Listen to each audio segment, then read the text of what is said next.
inviting me to do this. It's, yeah, in many ways, Tushita, well, India, Nepal are my spiritual home. And I spent a long time, off and on at Tushita, which I hardly recognize nowadays. It's changed so much from when I would, first came. So it's very nice to be able to do something with you. Okay, so let's start with coming back to our breath, letting the mind settle, and then we'll set our motivation and go from there. Can you switch it?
Let's cultivate our bodhicitta motivation. So make your mind very big to encompass all the realms of birth and the endlessness of the universe and the countless sentient beings who all want to be happy and not suffer.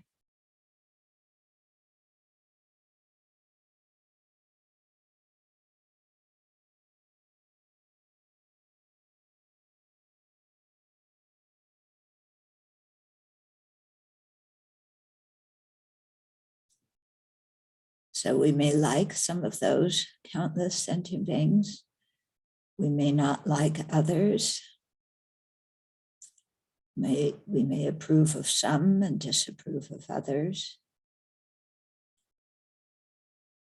But actually, they're all the same in wanting happiness and not misery. And they're all the same in basically being karmic bubbles.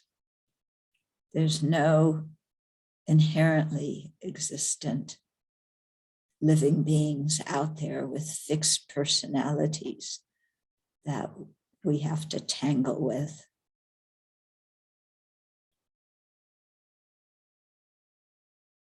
There's constantly changing bodies and minds.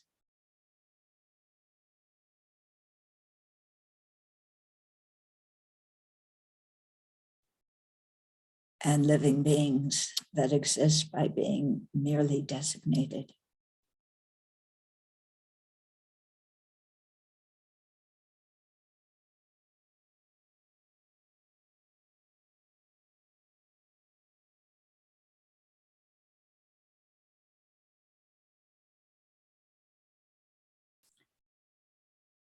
because they lack inherent existence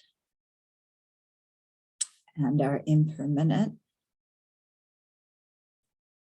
then all these countless beings, including ourselves, we can change.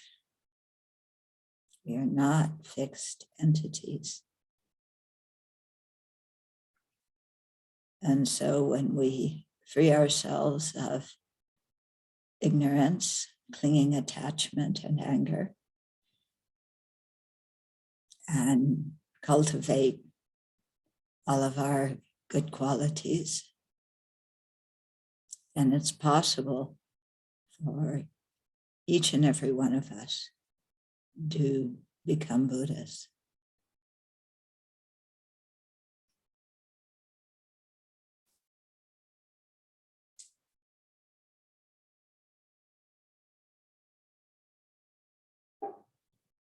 So with that kind of optimism, with that kind of awareness that dukkha or suffering is not something fixed, but depends on causes, and those causes and conditions can be altered or abandoned. With that kind of awareness, then let's generate our Bodhichitta aspiration,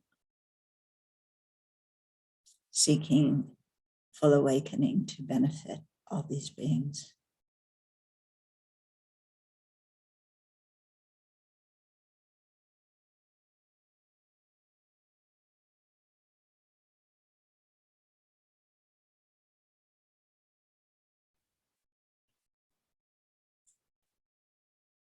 Okay, so open your eyes, come out of your meditation.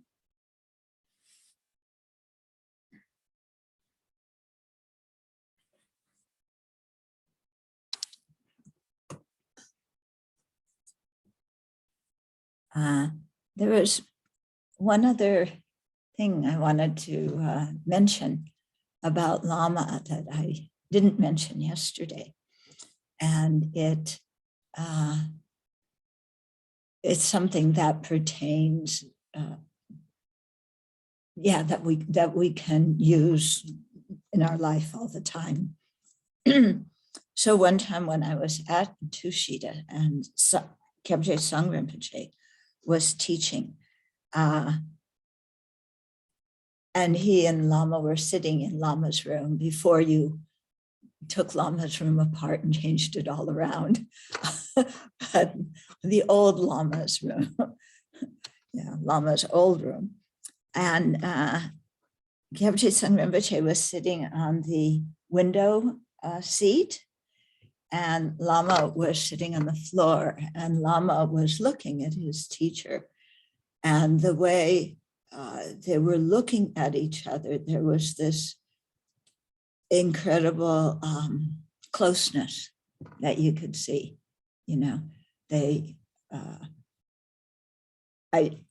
My image isn't, I think they must have been talking, but my mental image is that it was something beyond talking, and Lama was smiling. And I was thinking, what is it that connects Lama with his teacher, Sangha Rinpoche?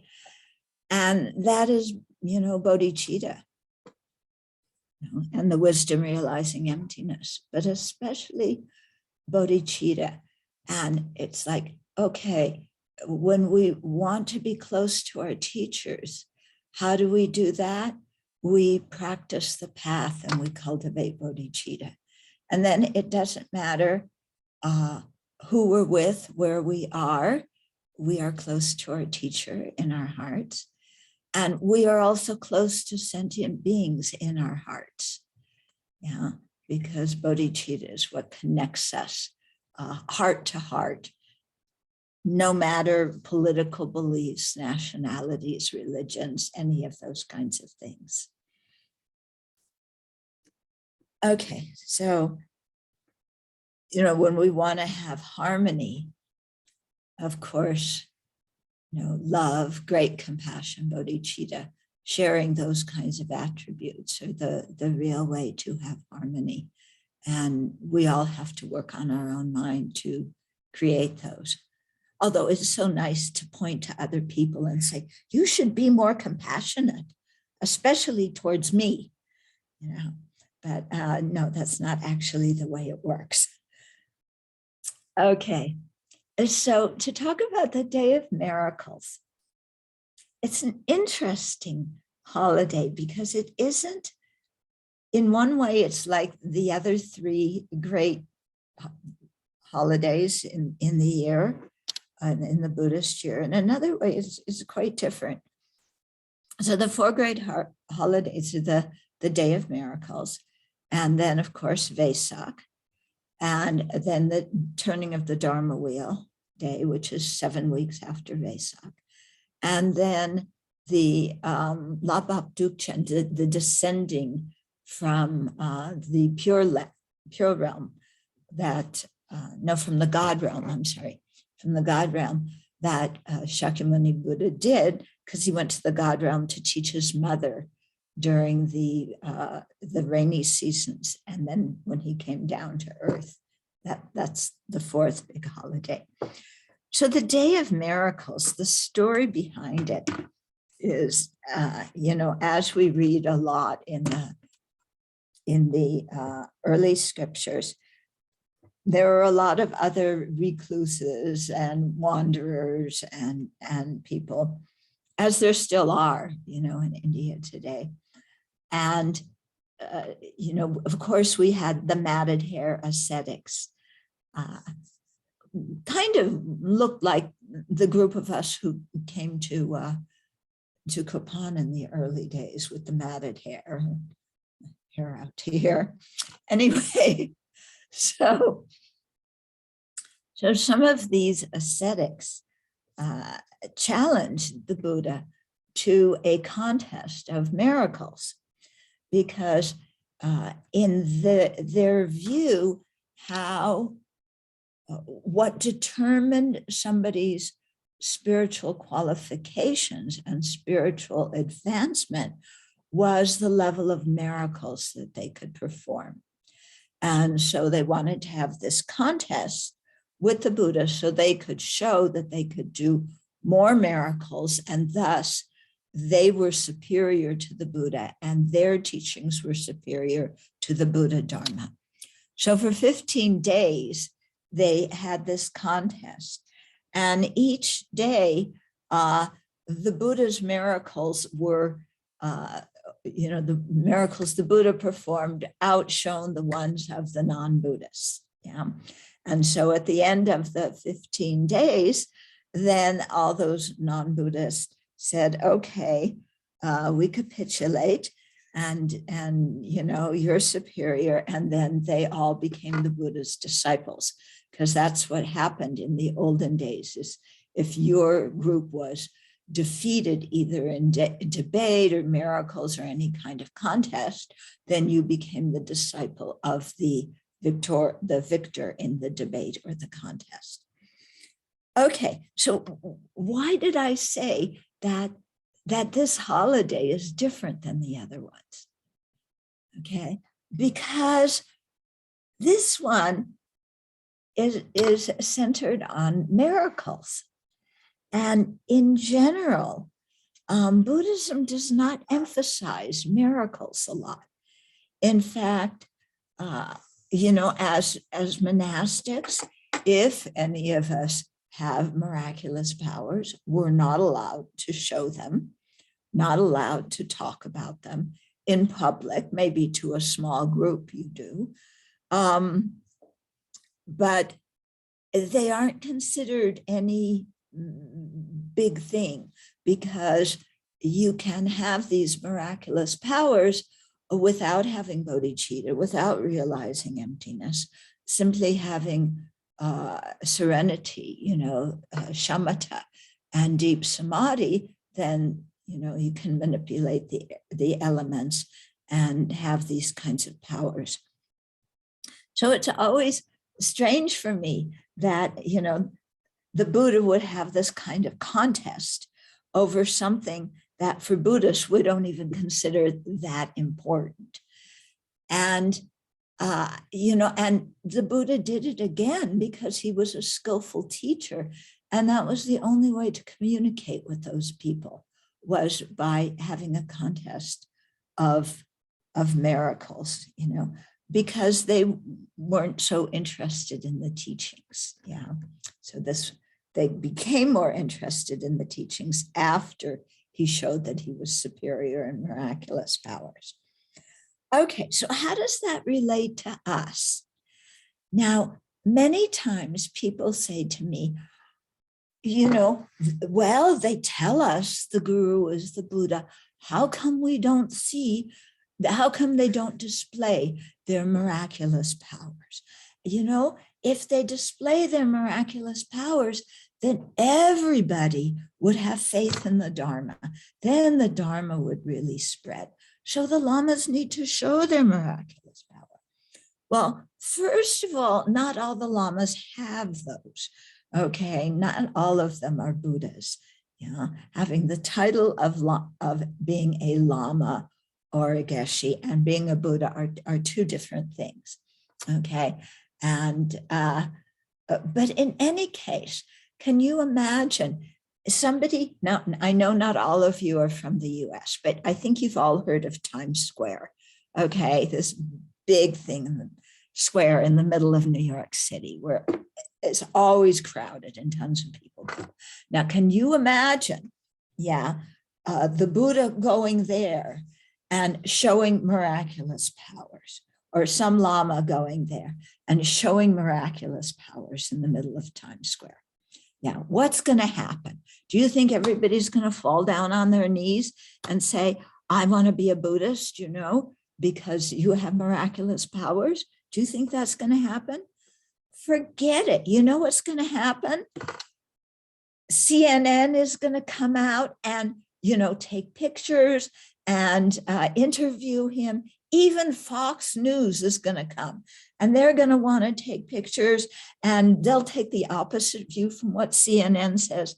And then you'll get the German and Italian and French and Indian and even from Uzbekistan and Kazakhstan, all the media is going to come and they're going to make a big hullabaloo about the Buddha and the miraculous powers.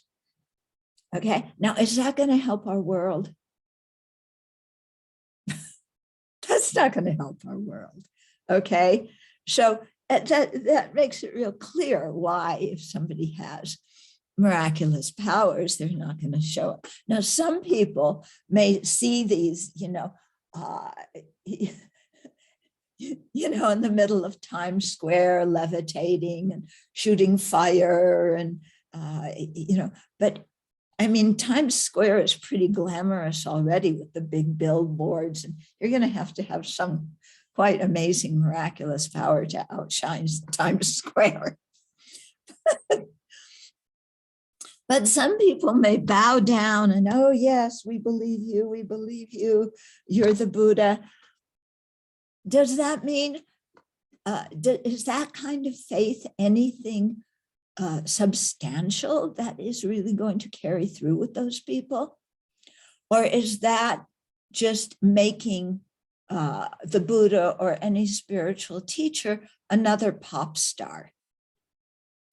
Because in the West, we love pop stars. I think India, Bollywood's getting pretty good at doing that too, and we love, somebody who's glamorous, and we're devoted to them. So many of our movie stars, their personal lives are a disaster, but we just like, oh, they're so beautiful, they're so rich, it's fantastic, Sports stars, similarly, we idolize these people, until we then learn more about them, and then we often tear them to bits and criticize them for this, that, or the other thing.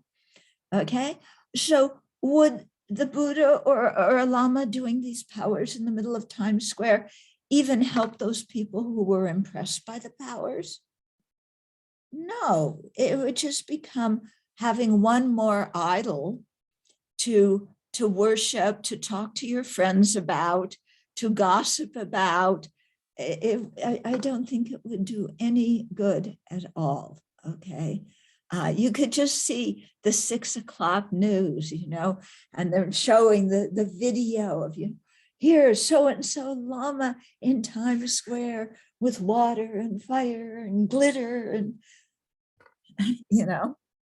no, that's not going to make everybody interested in the Dharma. So I'm personally speaking, I on my own personal level, these kinds of things don't make me excited. Yeah. If my faith were based on miracles, then there's no reason for me to become a Buddhist, because the religion I grew up in had plenty of miracles. I mean, can anything beat the Red Sea parting? I mean, come on, the Red Sea parting, so all these people could go. You cannot beat that one, the burning bush. Yeah, a bush that's burning and God is speaking from it. If that were the basis of my spiritual faith, no reason to become a Buddha.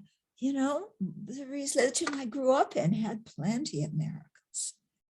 Okay, if you grew up Christian, I mean, the virgin birth, my goodness, and arising after death and all this. I mean, we have plenty of miracles, but believing in miracles doesn't transform our mind into bodhicitta and wisdom. Okay, so what then is a miracle? Okay, so because people often, when somebody's sick, or we look at the situation going on in Ukraine and we say, we want a miracle, Can there just be a miracle? And all of a sudden, Putin decides that he's gonna stop the bombing and withdraw his troops. So we want miracles, and we think of miracles as things that kind of happen out of nowhere without any causes. Yeah, without any causes, things happen. Now, in Buddhism, does such a thing exist that can happen without causes and conditions? Yeah, think about it. Do those kinds of things that are inexplicable, can they really happen? That there's no causes and conditions? Somebody once asked His Holiness, if Buddhism, if Buddha had a slogan, now it would be called a brand, what is the Buddha's brand? And it would be dependent arising. Okay, dependent arising. Can anything happen without it being a dependent arising? Yeah. So I think that usually when we say miracle, we're thinking that something exists that is not a dependent arising. And such a thing, when we're talking about functioning things and conventional truths, such a thing doesn't exist. So really what a miracle is something that has causes and conditions, but we don't know what the causes and conditions are. So we call it a miracle because we don't understand the causes and conditions. But in actual fact, there are causes and conditions. So one time, I can't remember what the question was. I was asking Rinpoche a question about something, because I would always ask my teachers these, incredible tangled up questions, the kind that my students ask me right now that drive me crazy. So I would ask those kinds of questions to my teachers. So I had asked Rinpoche one of those questions, and he was holding his mala, and he just took his mala and he threw it from one hand to the other hand. I think it was, because I was making some of the Dutsi Rilbu and the different pills for him. And I said, how do these pills work? Yeah, why are they blessed pills? And he just threw the mala from one hand to the other. And that was it. He didn't say anything. Yeah, kind of like Zen masters. So that was my koan, okay? So I thought about it for a long time, what was he indicating? And I think what he was indicating, what he was saying is dependent arising. This exists, so that arises. These are the famous lines from the Rice Seeding Sutra and also in the Pali scripture. Yeah, when this exists, that can arise. So dependent arising is really the miracle, so to speak. That the more we are able to understand dependent arising, the more we can use it to transform our mind and to develop all the other aspects of the path. So we've all heard that dependent arising is the monarch of reasonings. They used to say king of reasonings, but I think, we could say queen of reasonings, or we could make it gender neutral and say monarch of reasonings. But it's the best reason, okay, to prove emptiness. Why? Because dependent arising not only clears away any arguments that support inherent existence. Dependent arising is the reason refuting inherent existence. But dependent arising also establishes conventional existence. Yeah. And so those two things are really important to have the culmination of the view that Jason Kappa talks about in 3 principal aspects of the path. We not only have to realize emptiness, but we have to be able to come out of that understanding and be able to establish conventionalities and conventional existence and cause and effect and the functioning of karma and its effects.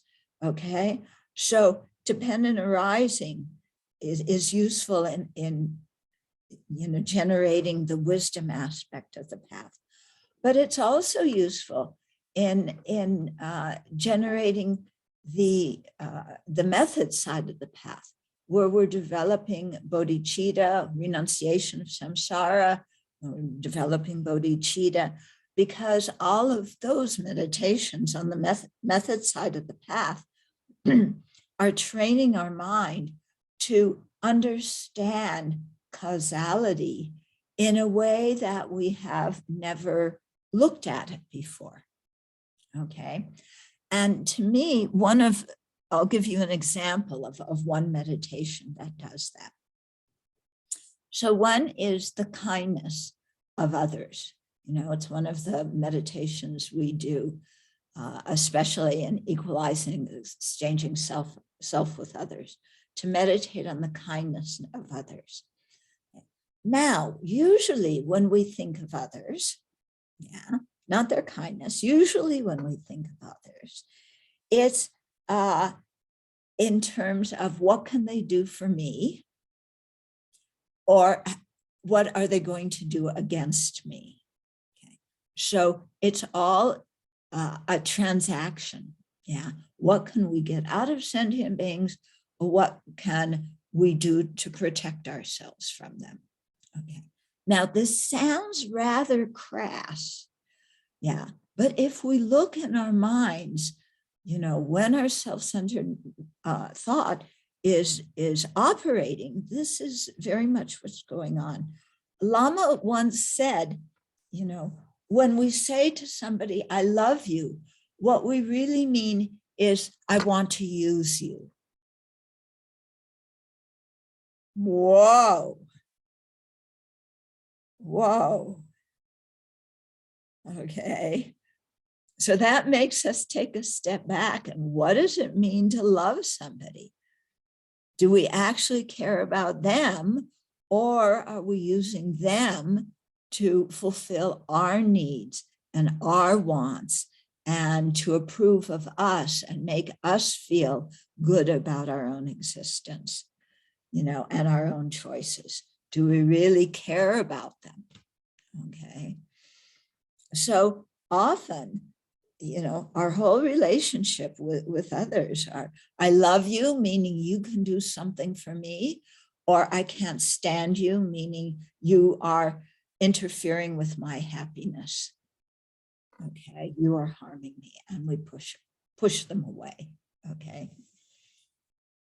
So there, the kind of causality that we look at in our normal, which is actually from a Buddhist viewpoint quite abnormal, but from a worldly viewpoint, it's normal. Our usual normal way of looking at things is, this push, pull, and cause and effect is in terms of how others affect me. Do they make me happy? Do they make me miserable? Okay. So that's how we usually think of the dependent arising with other beings and how we, affect each other.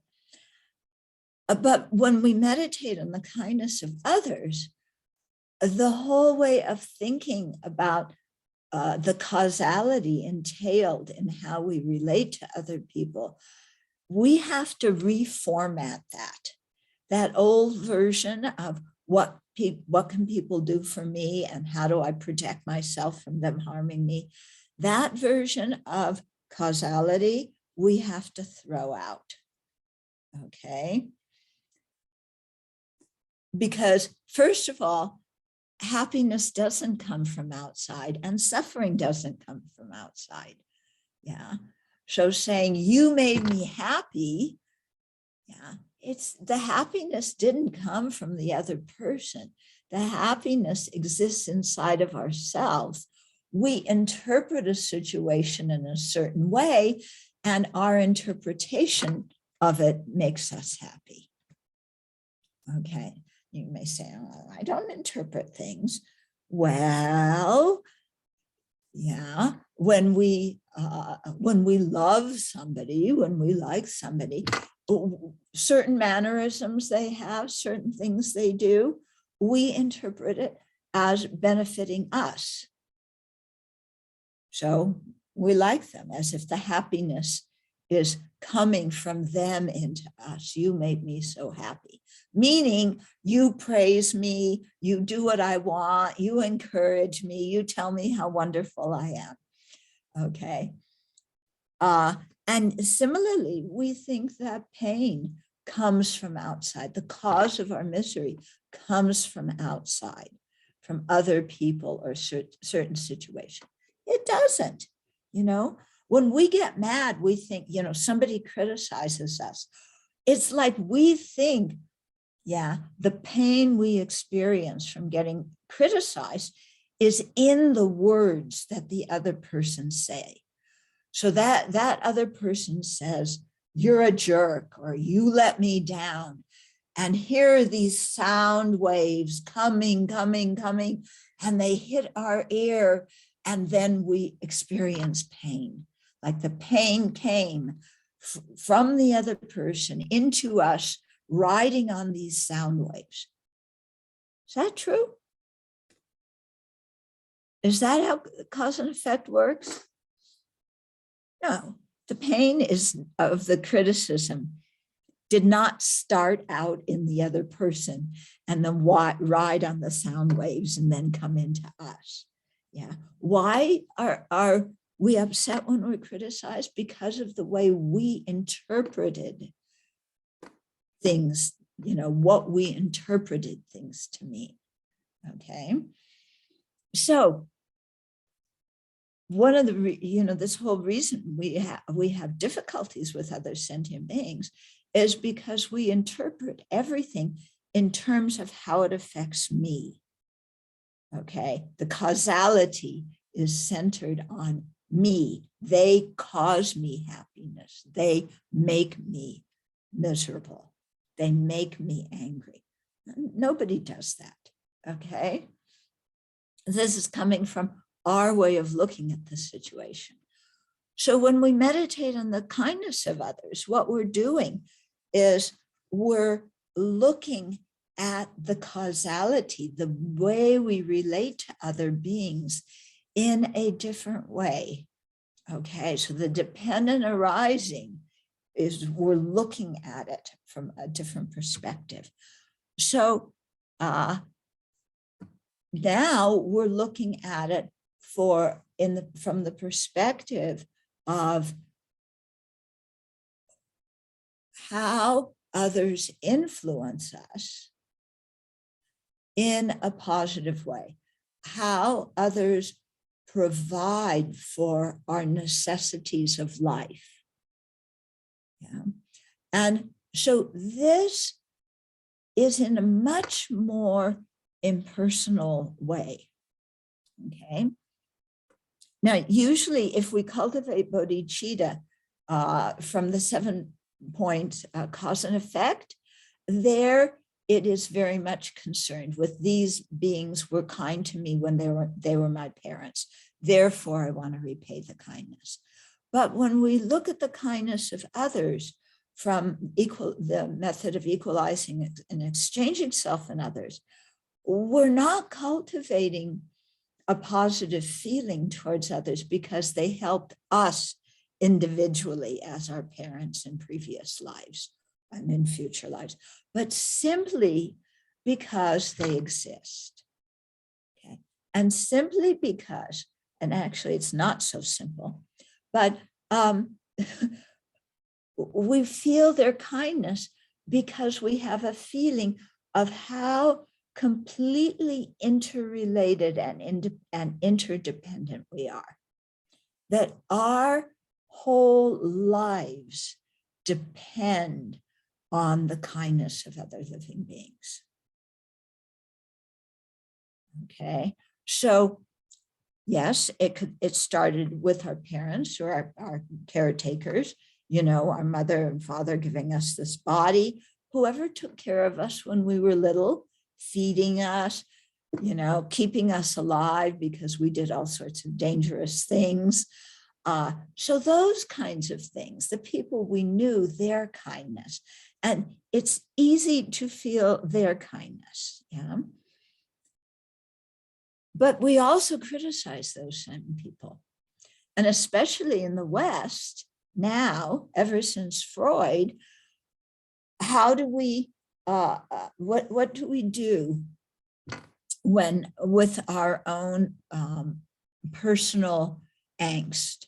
What caused our personal angst? Our parents,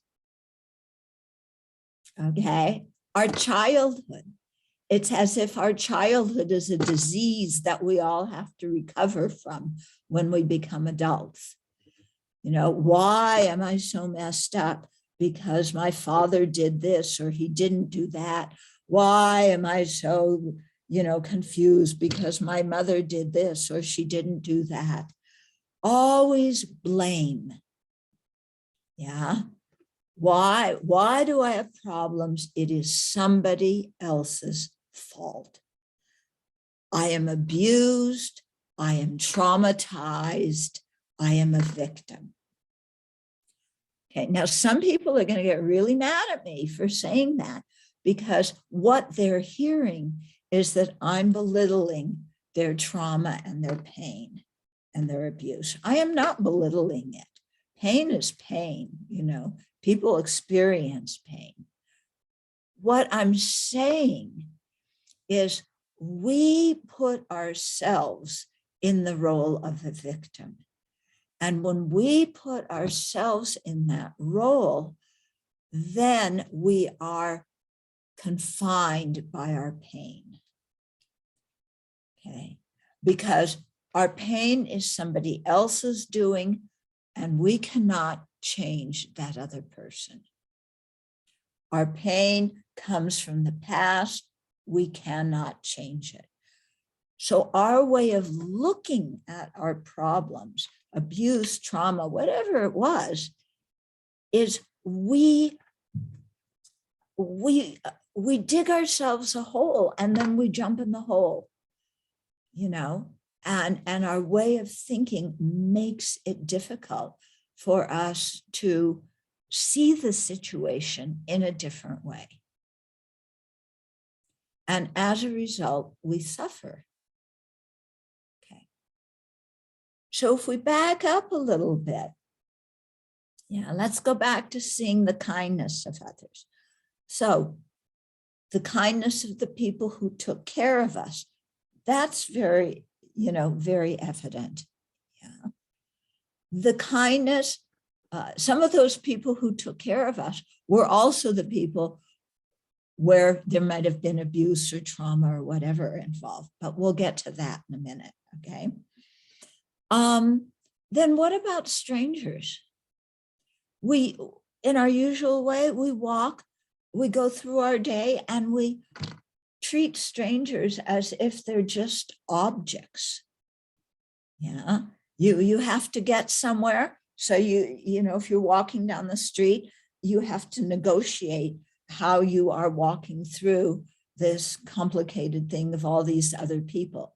You're driving in a car. How do you negotiate the highway so you can get in front of the other guy and get to where you're going one car distance faster than you would have otherwise?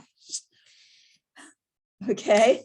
So when we look at strangers, when you call a call center, oh yes, one of our favorite experiences.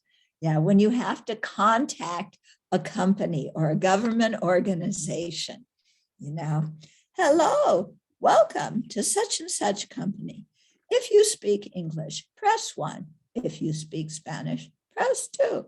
If you speak Swahili, press 3. You press your. Then there we have many different departments. If you want this department, press 1. If you want that department, press 2. If you want this department, press 1393. And it's like, finally you get to a person. Yeah, you're so happy you get to speak to a human being. But how do you talk to that person? I ordered my, whatever. I ordered this from your company and it didn't arrive. Or it arrived, but it was defective. Or it arrived and I ordered size 5, but this is size 15. Why did you send this to me? And, this poor person, we don't even know them, but all of our anger, our frustration, we just dump on them, If you've ever had friends who worked at customer service, talk to them, ask them what their life is like. I had a friend who did that. Oh my goodness, what these people go through. And actually, they're only trying to help us. Yeah, they're just trying to help us. But we just dump on them. They become our enemy. They're a total stranger. Okay. We're waiting in a line. Whoever is in front of us, they're in our way because we want to get to the checkout thing, as soon as possible. We don't want to wait around. All these other people are in my way. Okay. When you drive on a road and they're doing road work, oh, these people, my goodness, why are you doing road work when I want to drive on the road? Why do I have to stop here so you can fix the road there? It's delaying my travel for 5 minutes. oh, you should repair the roads at 3 o'clock in the morning when I don't want to drive on them. Okay. I mean, that's how we look at these people. But actually, these, the people who do the road work, they're helping us. If they didn't fix the roads, if they didn't make the roads to start with, we wouldn't be able to get from point A to point B. So these people are being kind, but we want them to work at a time that's convenient for us. Do you ever stop and thank the people who are working on the road? Yeah, try it. Make that part of your Dharma practice. Yeah, when you're stopped because people are working or you have to slow down, roll down your car window and thank them for repairing the road, because it's due to their kindness that we get to ride on the roads. Yeah, when you call some customer service or you call the bank or whatever it is, thank the person that you're dealing with, because they do help us, and they want to help. And imagine their whole life, dealing with people on the phone who so often vent on them. It's the least we could do is say thank you. And who you really have to thank? Thank the people who pick up the garbage in the place where you live. The people, who pick up the garbage, the sanitation workers, are some of the most important people in society, because if they don't work, we all get sick. And I was one time in Tel Aviv, and the garbage collectors were on strike. So there were huge piles of garbage on the street. Yeah. And everybody's going, wow, it's like you can't walk on the sidewalk because there's big bags of garbage, and why aren't these people picking up the garbage? And then people started to realize, oh, the strangers who pick up their garbage, they're human beings. They want to be happy. Yeah, they don't want to suffer. They're not getting paid enough. Why do we not pay these people more? Why do we think garbage collecting is a lowly job? I think garbage collecting is a very high job, because they keep society from an outbreak of so many different kinds of diseases. Our garbage collectors are incredibly kind to us. So we should always go outside, when your garbage collector comes, go outside and thank them for what they're doing. Now you might say, oh, this lady's crazy, go out and thank them. I thank the garbage collectors. When I lived in the city, I thank them.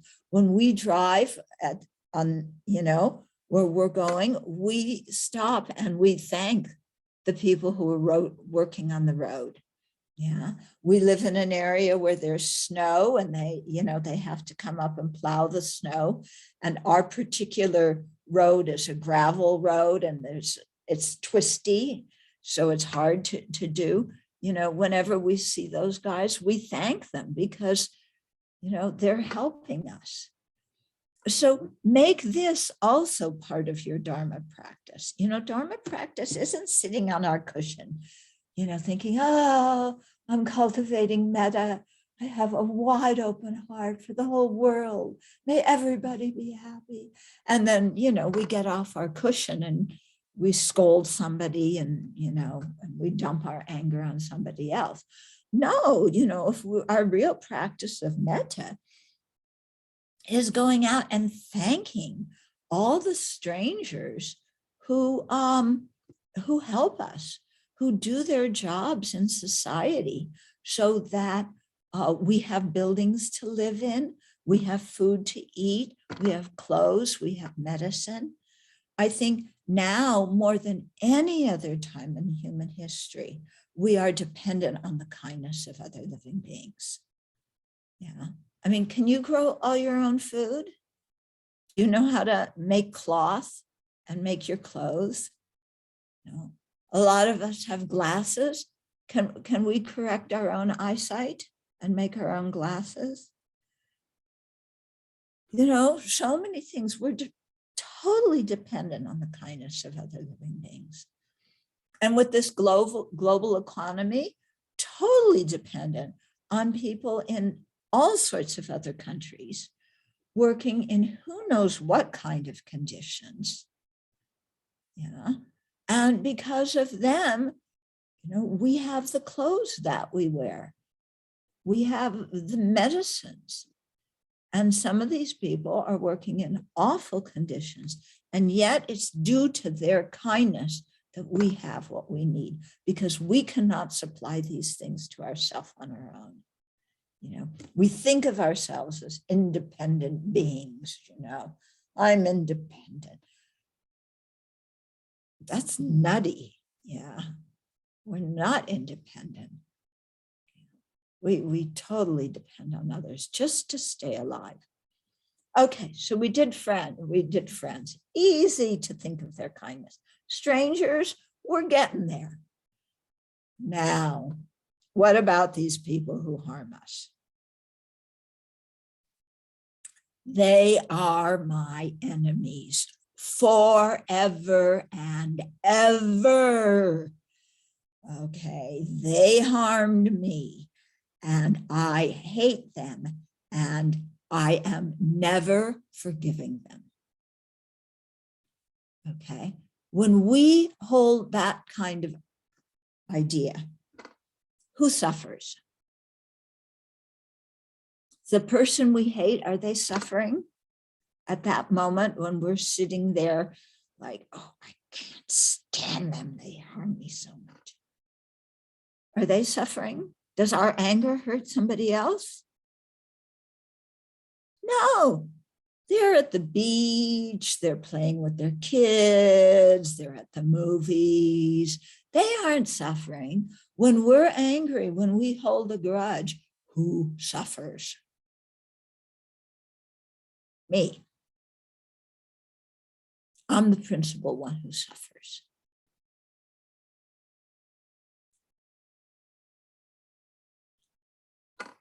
And yet we hang on to this wish for revenge.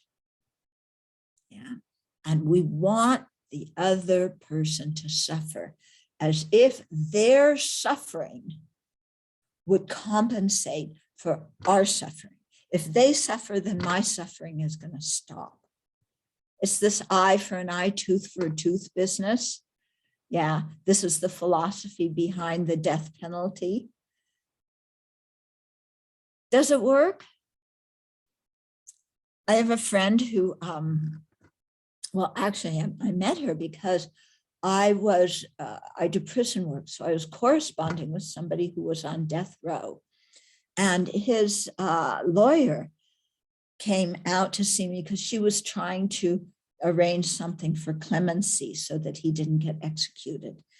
And she was telling me that how they make the case for death penalty is the victim's family. Let's say it was a murder case, you know, or somebody who was beat up. So either the victim themselves or the victim's family, you say to them, you know, we want to, you know, find this person guilty and then give them the death penalty because that is justice.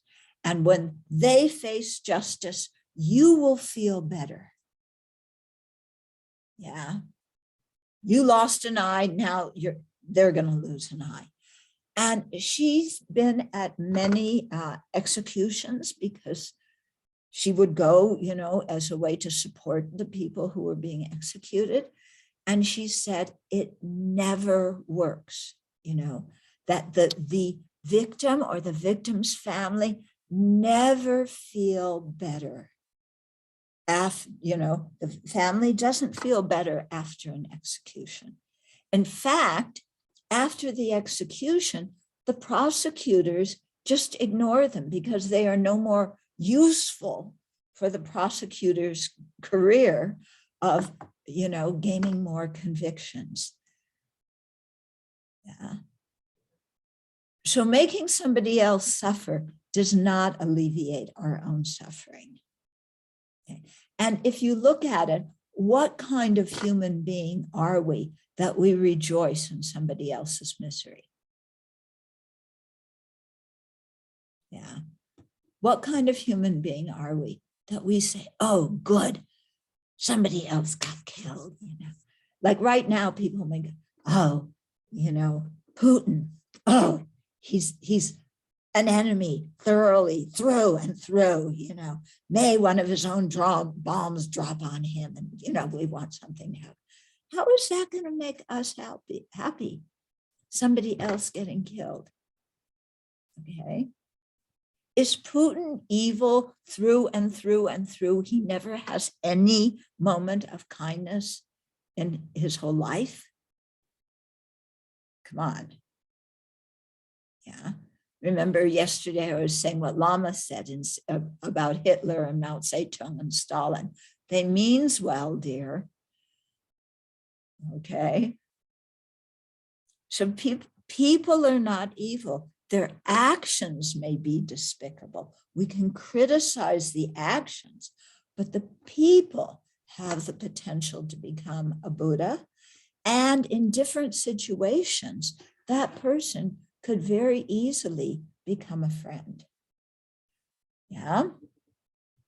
So especially those of you who have traveled in India or traveled abroad in any country. Yeah. When you travel, you don't know anybody. So if you see somebody else who speaks the same language as you do, you team up with that person because you can help each other as you travel and try, look after each other's, suitcases and things like that. In other situations, these same people that we team up with when we travel, we may look at and go, not my kind of person, just get them away from me. But when we travel and we need a companion, then we see that person as kind and that person benefits us. Okay. So thinking that people are either inherently good or inherently bad, it doesn't help us. If we look at their kindness, then we see that everybody's been kind to us in one way or another. Okay, so I'll tell you a couple of stories.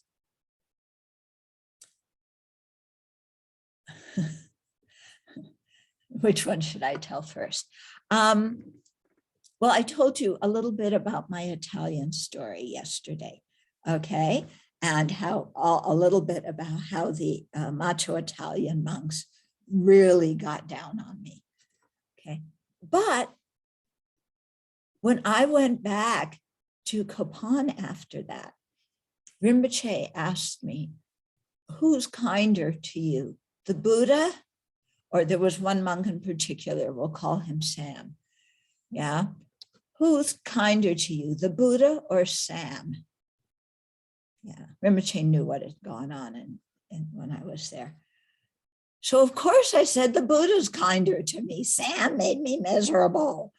He's on beep, beep, beep, beep. I can't even say those words in front of you, Rinpoche. But, the Buddha leads me to awakening. He's kinder than Sam. And Rinpoche looked at me and he said, you don't have it yet, kid. And he didn't say that, but that's, and then he went on to explain to me how Sam was kinder to me than the Buddha. Why? Okay, because the Buddha cannot help me generate fortitude. Yeah. It's commonly translated as patience. I like the word fortitude better. Okay. The Buddha is not your enemy. Unless you have somebody who harms you, you cannot generate fortitude. Fortitude is one of the 6 perfections. If you don't develop it, you cannot become a Buddha. So to become a Buddha, you need to develop fortitude. To develop fortitude, you need somebody who harms you. Therefore, Sam is kinder to you than the Buddha, because Sam gives you the opportunity to practice fortitude. The Buddha doesn't harm you. He doesn't give you that opportunity. Okay, so this is what Rinpoche explained to me. This, of course, was not what I wanted to hear. I wanted Rinpoche to say, oh, we heard about what happened and they were so mean to you and they blamed you and they made fun of you and they said you were the worst thing that ever happened to the center, but you were so strong that you endured it, and we really appreciate how much service you offered to the center, even though they were trying to harm you. That's what I wanted to hear from Rinpoche. That's not what he said. He said, Sam is kinder to you than the Buddha. What? You know, this was another one of my koans from my Zen master. Okay. And I had to sit with that one for a long time to see how they were kinder to me than the Buddha. And it was true. I mean, of course, Rinpoche is right. When I looked at it, when I changed the way I looked at it, that person was kinder to me than the Buddha. Yeah. And so the people who are our enemies, the people who harm us, if we look at the situation in a different way, we can see their kindness. Yeah, because they really helped us. I'll give you another example. Okay. So this was when I was living in Seattle and I was, the residential teacher at one Dharma center. Okay, so there was one young man who we worked together a lot. He did a lot of the work. I forget what his position in the center was, but he was always very helpful and, really like a backbone, somebody that I relied on, when things needed to get done. Extremely helpful, very nice. Then it was my birthday. And the center was having, kind of pizza and ice cream. And he didn't come. And he had given a card to somebody else who came. And I opened the card. The card was from him. And it said that he was no longer coming to the Dharma Center, that he just could not agree with a lot of what the teachings were, and he was no longer coming, and goodbye. Out of the blue, there had been no indication that this would happen. Either there was nothing between us, he was getting along fine with other people in the center, he was fine. And then out of the blue, he's quitting on my birthday, oh my goodness, how could somebody do that? And then, the backbone of the center, the person I relied on so much, he's just, saying, boo, I'm gone. So that was a little bit difficult for me, okay? Very, very, more than a little bit difficult, because also I felt personally betrayed. Yeah. I felt like, gee, I've been teaching this person. I've been encouraging them in their practice for so long. And then out of the blue, they don't even come to talk to me and say what's bothering them. They just send a card saying, forget it. So I felt, like I felt betrayed, like the trust had been broken. So fortunately, I was going into retreat after that. Okay. I had a retreat scheduled not long after that. So this became my practice during the retreat. Yeah. And this was after the situation in Italy. So I still had Rinpoche talking in my ear. Sam is kinder to you than the Buddha. Sam is kinder. So then I had to look at this person, and he's kinder to me than the Buddha. Oh, but, so I had to keep at it, and eventually, this was the core of my retreat. I really began to see his kindness in what I used to call betraying my trust. Yeah, that's how the ordinary way of interpreting it, as he betrayed the trust. I began to see it as he was pointing out to me my unrealistic expectations of people.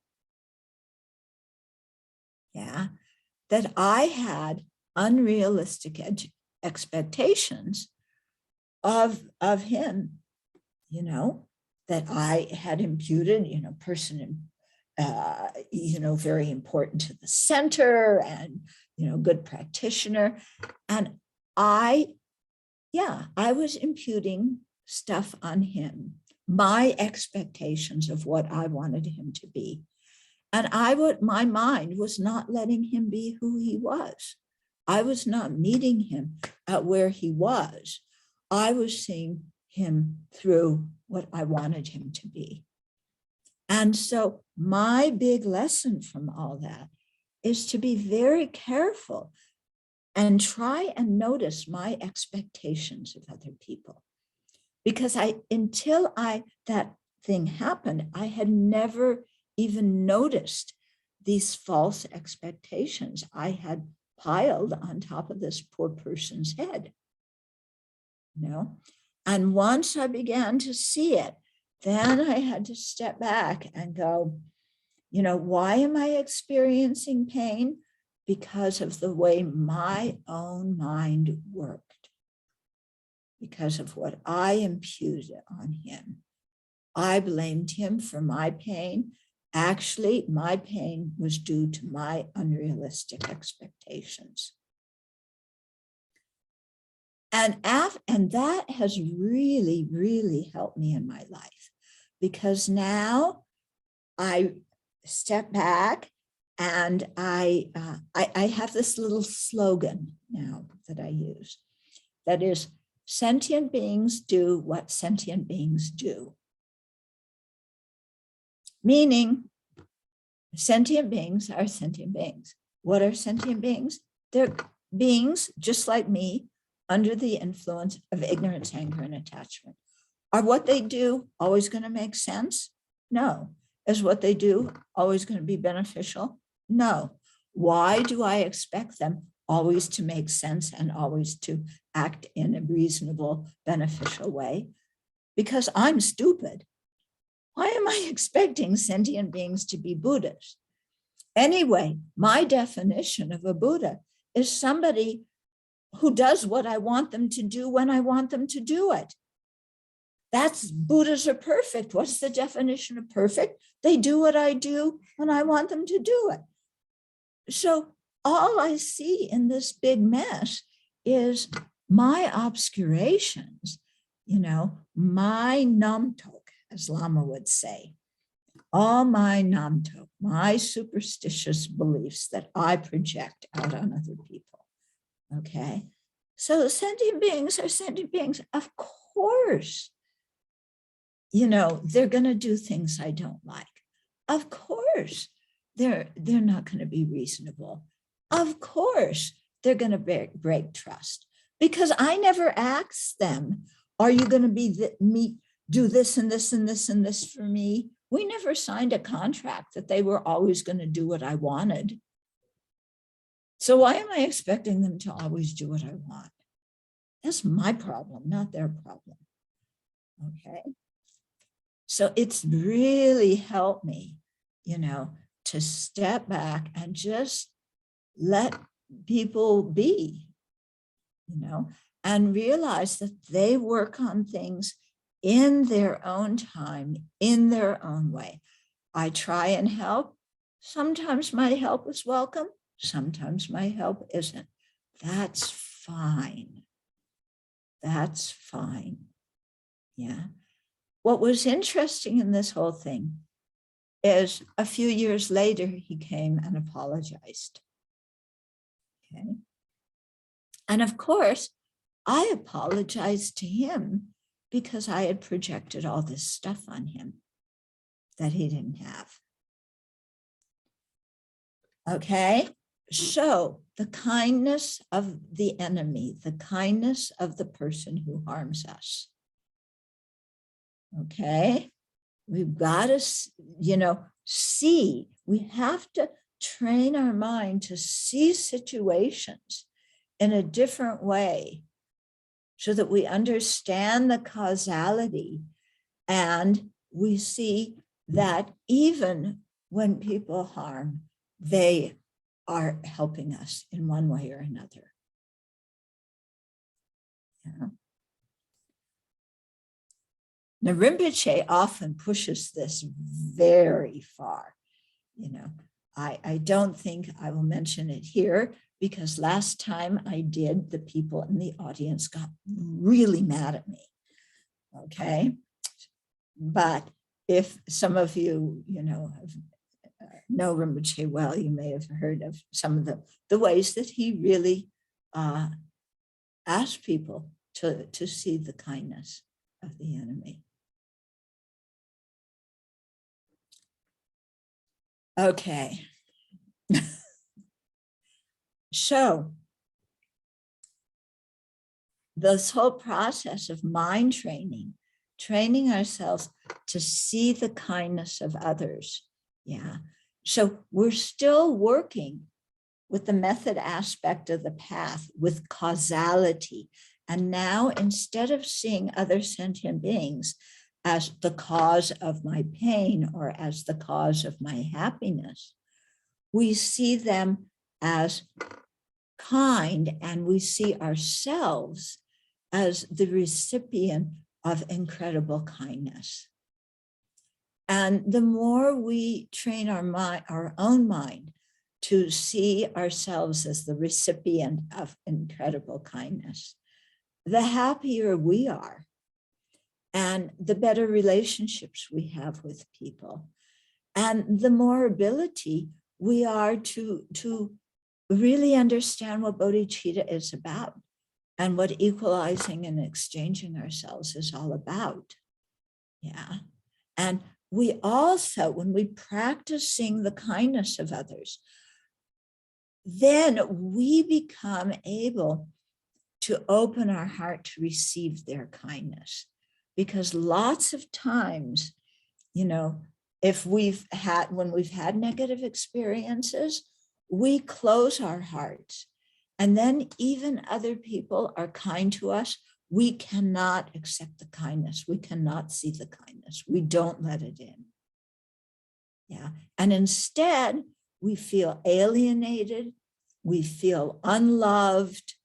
We feel unappreciated. And we go through our whole life, with this feeling of emptiness and just, anguish, internal anguish, because we can't let in the kindness and the love of other people that are there. And instead we say to ourselves, I'm a failure, nobody loves me.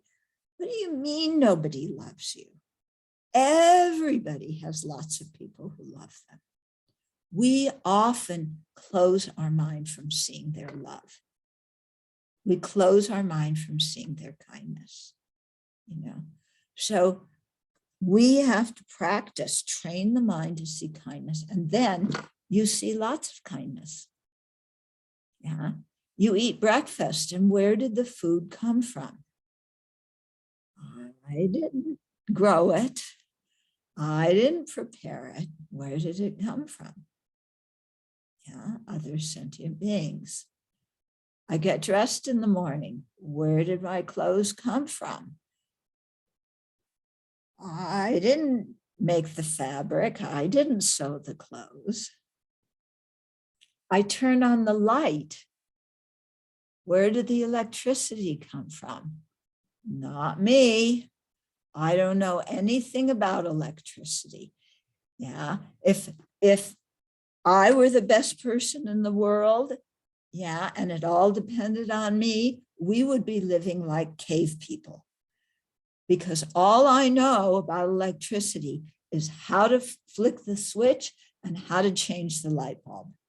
That is it. I can't fix anything else. The fact that there is light, kindness of other living beings. Plumbing, okay? Being able to go to the bathroom and press this handle and all your poop disappears, okay? Yeah, I had never appreciated that until I lived in India and until I began the Abbey, and I had to realize, because we don't hook into a city septic system, we had to put our own septic system in. Then you learn all about what it takes, yeah, to handle all the poop we make. Yeah, and my goodness, it's all due to the kindness of other beings. If it wasn't, we would be drowning in our own poop and pee. But other people they invented this plumbing system, and it works. And when it doesn't work, they come out and fix it. Oh my goodness, thank you. Yeah. When we start to look around, we see everything we have. I mean, we're all on the internet right now. How many people were involved in creating the internet and the electricity and the computers? And I mean, if we trace this, how many people, past, present, and future, are involved in us being able to share this time together? So many people. So, okay, it's screen time. We aren't together in the same room. We can complain about that all we want, but we can also say how wonderful it is that we are able to be together today in any way possible and share the Dharma. And it's due to the kindness of other living beings, who, most of them, are strangers. Yeah. I mean, you have a tech person, we have a tech person. But beyond that, yeah, you can't fix everything in the computer. Yeah. Okay. So, this is what mind training is about. Okay. Learning to see causality in a different way. They help me to stay alive. They care for me, even though they're strangers. Yeah. They benefit me, even though they harm me. Yeah. And when you practice seeing them, the people who harmed you, as people who benefit, then the harm they gave, you don't see it anymore. You don't see it anymore. You see kindness. And I remember one time Rinpoche was talking about the kindness of others. And so it's not only that others are kind to us in terms of keeping us alive, but others are kind to us in terms of being the objects of our bodhicitta. And to become a Buddha, we need to cultivate bodhicitta.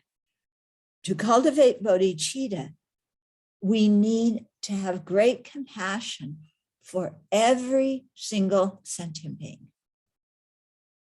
If we leave one sentient being out of our great compassion or out of our bodhicitta, then it isn't great compassion and it's not bodhicitta anymore. Okay? So that means every single bug is the cause of our bodhicitta, because they are the object that we develop love, compassion, bodhicitta in relationship to. Yeah. if we don't generate those qualities towards that bug, towards Putin, yeah, towards those young boys, Russian boys who were dropping bombs, who didn't even know they were going into a war area, and yet are put in this situation and are probably confused. Yeah. If, you know, if we don't have love, great compassion, bodhicitta, with regards to all of these beings, then we don't have the opportunity to become awakened ourselves. Our Buddhahood depends on these beings. So this is very, very powerful. Yeah. When you're in a traffic jam, when you're waiting for a plane, yeah, when you're waiting in a line at the supermarket, when you're waiting on hold for somebody to get through to an actual person. Yeah. Look around you at the other living beings, because there's always love of the living beings around you. Always. You can go up to the cave in the Himalayas. You're still surrounded by other living beings. You still live in relationship to other living beings. So practice looking around and thinking, my awakening, my enlightenment depends on that person. Yeah.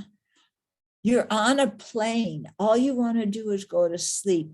There's a kid screaming. My awakening depends on that crying baby.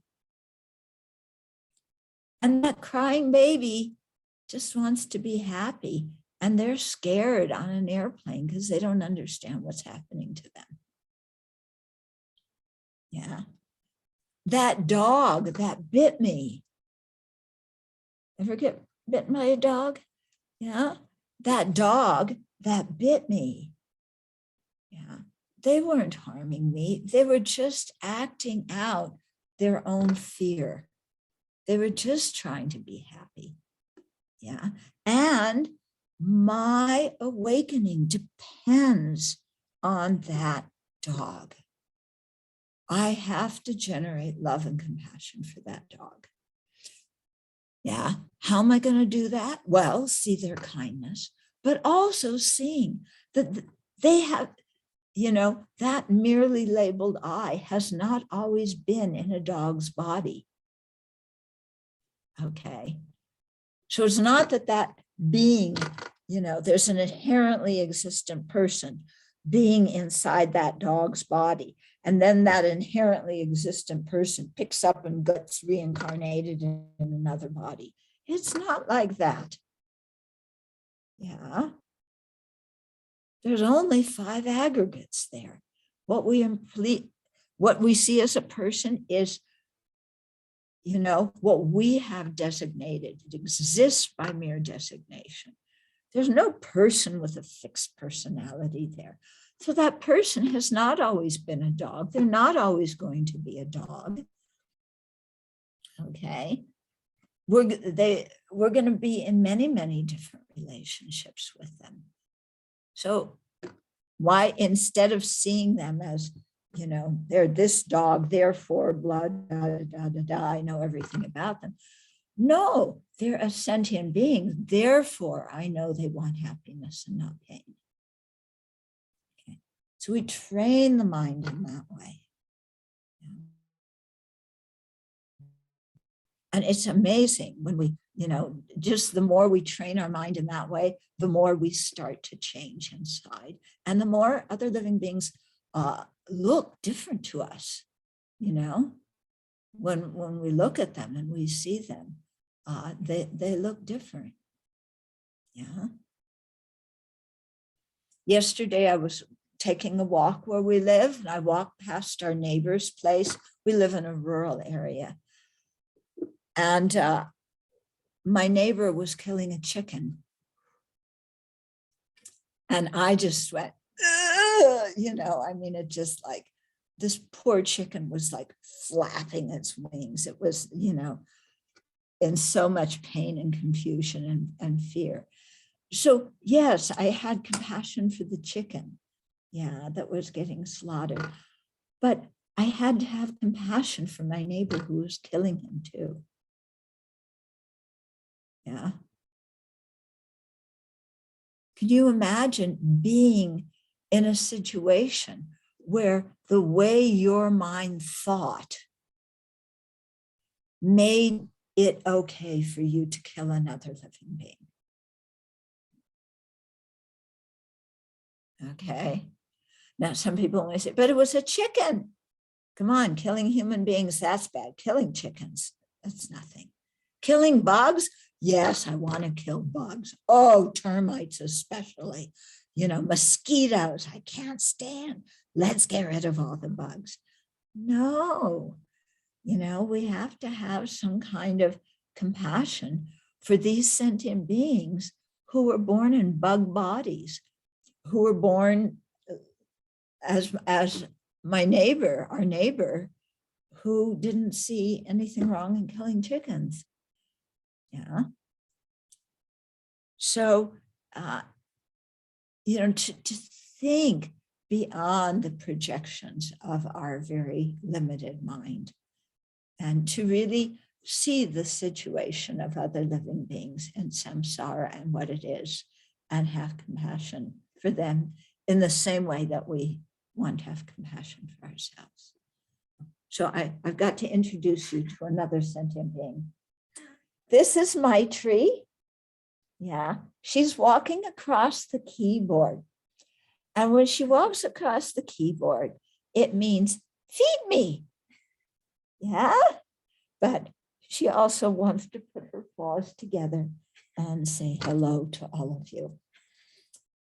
So you will probably see her tail go back and forth a few more times.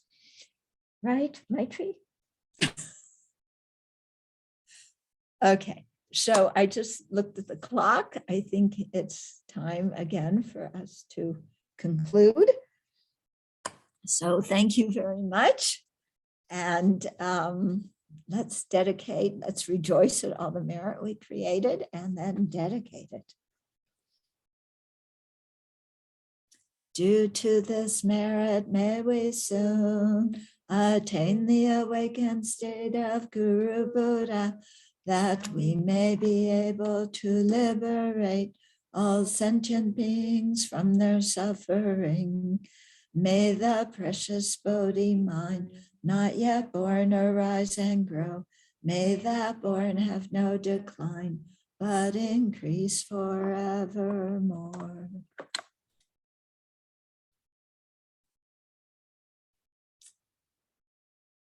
Okay, thank you very much. Take care, everybody. And happy Losar, happy Day of Miracles. And the way I explain the kindness of others, that is how you make every day a miracle. Yeah, I need to bring the title in somehow. So that's the way to do it. I hope we all got that. Venerable Thubten Chodron, thank you so much, so kind. Please have a wonderful retreat, and we hope to see you very, very soon in India at Tushita. And yes, thank you so much, Venerable Thubten Chodron. And I want to welcome all of you to come and visit Sravasti Abbey too. Okay. Thank you so much. Okay, thank you. Bye-bye. Thank you. Bye-bye.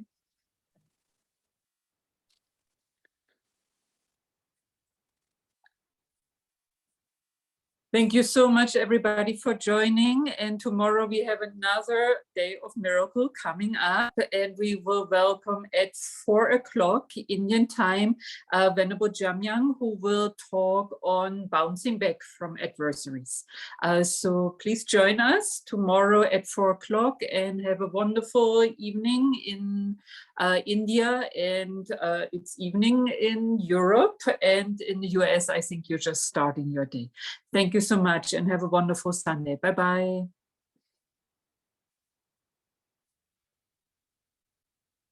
And thank you so much to our wonderful translators. Oh my goodness. Yes, Venerable Sayana into Italian, Venerable Paloma into Spanish, Venerable Kunsang into Portuguese. Thank you so much.